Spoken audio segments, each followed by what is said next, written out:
TED Talk. All right, good morning. When I chose to move on from my banking career 18 years ago and devote myself to public policy research in Illinois, I never thought it would lead me to this day. At the outset, I explicitly wanted to stay away from partisan politics and focus on presenting the facts and the arguments for policies that would do the most good for the most people. I thought if I made the most persuasive case, I would persuade the most people. That was a bit naive.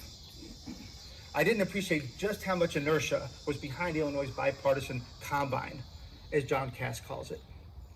Well, after 15 years, I appreciate it now. What I learned over that time is that without a willingness to put in the fight, the political fight, the best ideas can be buried before they ever see light. If you want to improve conditions in Illinois, you have to understand that you'll be challenged by powerful interests who benefit from the way things are, which is, of course, why things are the way they are. I also learned that there are many people who only seek the appearance of change for the purpose of protecting the way things are. Today, I can spot those faux reformers right away. I had hoped that there would be others who saw what I saw and believed what I believed. Those who would successfully navigate the political system to lead Illinois back. Clearly, that has not happened. My time at the Illinois Policy Institute in Wirepoints was amazing.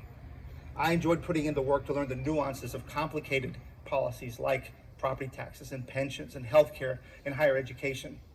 I gained great insights about how things work and why they don't. I've enjoyed traveling around the state to meet people fighting the policy battles where they live, because poring over the data isn't enough.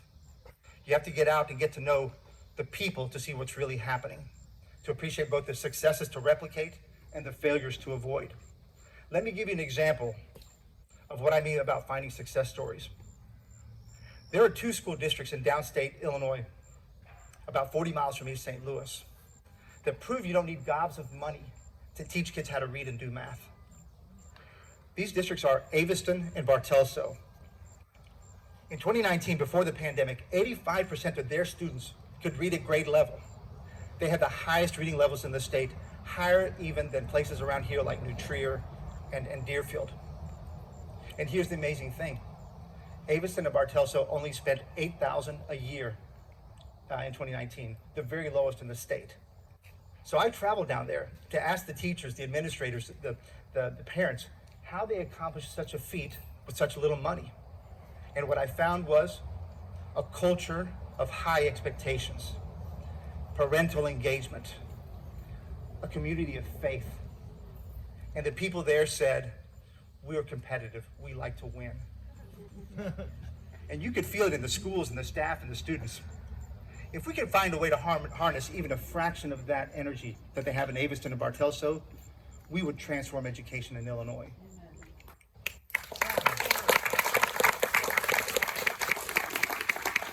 But whether it's improving reading scores or reducing property taxes or making college more affordable, just because you know what to do doesn't mean you get to do it. I am someone who has never been content about being right without making sure it's done right. That's why today I am announcing my candidacy for governor of Illinois.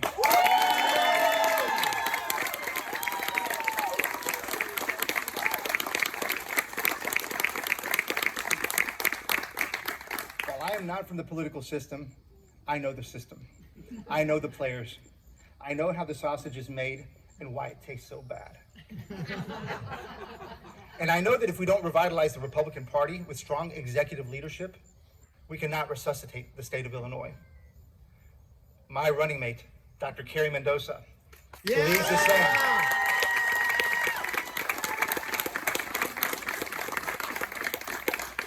Carrie has been an emergency room doctor at safety net hospitals for 25 years. She has treated heart attacks, strokes, overdoses, gunshot wounds, and mental health crises, all while confronting the failures of a system where clinical reality doesn't match public health policy. She became active politically when she saw politics was corrupting medicine and worsening the quality of care for her patients. She is also a mom who has 3 kids in college and wants them to make Illinois their home. And that's why Carrie and I are in this race.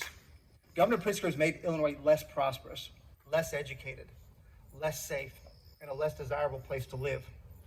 And unfortunately, the governor uses often extreme and reckless rhetoric, which coarsens our politics and generates discord. We've seen that with his calls for disruption and his characterization of federal law enforcement as a terrorist organization. Pritzker may believe his conduct advances his presidential ambitions, but I think Illinois families are ready for responsible leadership that advances their ambitions.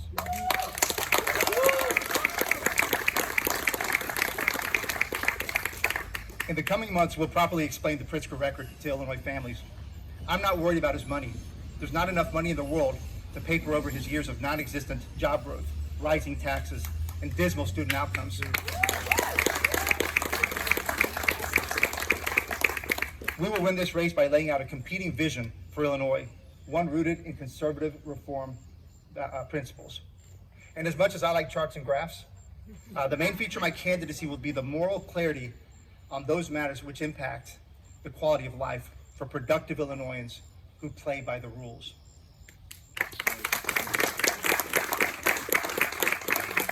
I am running for governor for the middle-income family in Peoria, getting fleeced by the highest taxes in the country.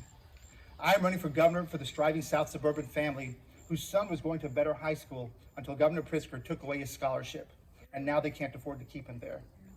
I am running for governor for the family of DuPage County with the academic all-star student who didn't get into U of I because our flagship university puts foreign nationals ahead of residents.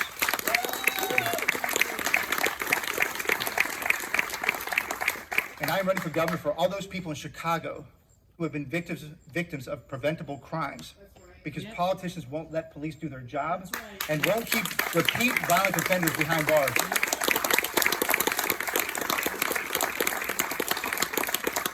We hear a lot about how beautiful Illinois is, and it is. Think of Chicago's lakefront, our great parks, the vistas in central and southern Illinois, scenic rivers and quaint downtowns. But what makes our state unique is the ingenuity of Illinoisans who built on the state's natural beauty to make it a special place to live. This campaign is going to be equally unique. Having a Polish guy who speaks fluent Spanish is a pretty good start.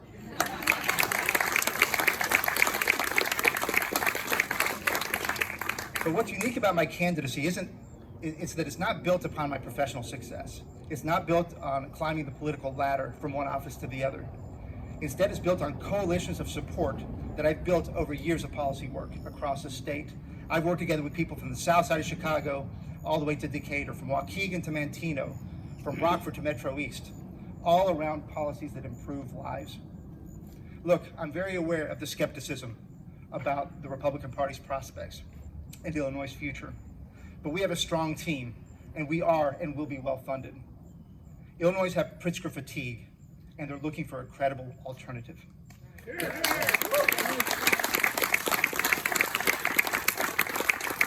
The base of our party is motivated, and we have the facts on our side. We're going to speak our minds. We're going to make our case to the voters in no uncertain terms. We can and will do better. Thank you all. God bless Illinois, and God bless America.